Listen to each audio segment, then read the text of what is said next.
If you've ever worked on a mowing deck blade spindle for a lawnmower and had to get these bearings off the shaft,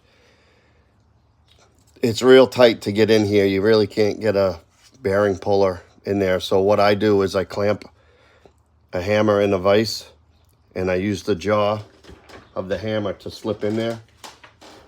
And then I just, using the nut on top of the threads, I use a mallet.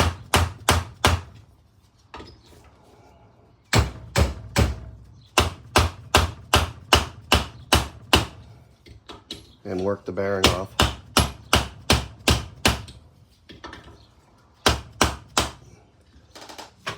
Usually works every time.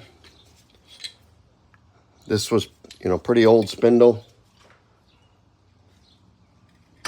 But now I have the bearings off. I can order new bearings, replace the bearings, and have a nice quiet deck again. Thanks for watching.